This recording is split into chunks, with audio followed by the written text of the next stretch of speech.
Баршаңызға сәлем достар. Бүгін сіздерге Балқар ұлтының ұлттық тағамы хычинның рецептісімен бөлісемін. Менімен бірге болыңыздар. Қамырын дайындаймыз. Ол үшін айранға ас содасы, тұз, қант барлығын жақсылап араластырамыз. Айран көлемі үлкейгеннен кейін оны шұңғыл табаққа құйып, үстіне жұмыртқаны құямыз. Барлығын жақсылап араластырып, үстіне ұнды саламыз және қамыр қоюланғанға дейін қасықпен араластырамыз. Масса қоюланғаннан кейін ұнды қосып отырып, қолымызбен қамыр илейміз. Қамыр біркелкі әрі өте жұмсақ болу керек.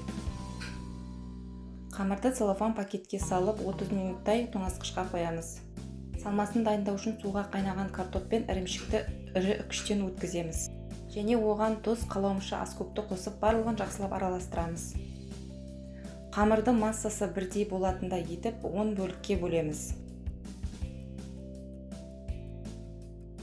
Дайын болған салмамызды да дәл сондай етіп бірдей 10 бөлікке бөліп аламыз.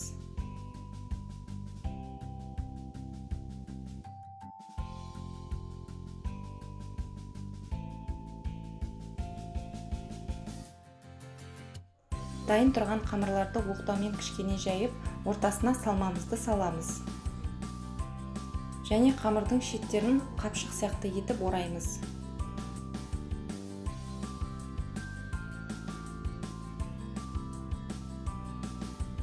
Оралған жерін астына қаратып, пакеттің астына қойып қоямыз. Барлық салманы осылай жасап шығамыз. Ортасына салма салынған қамырды ұнды көп салып отырып, асықпай оқтаумен жаямыз. Бұл жерде қатты жаюға болмайды, себебі ішіндегі салмамыз шығып кетуі мүмкін.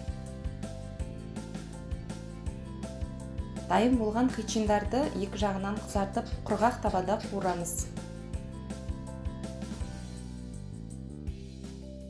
Және шелпектерге ысылай күйінде ерітілген сары майды жағамыз.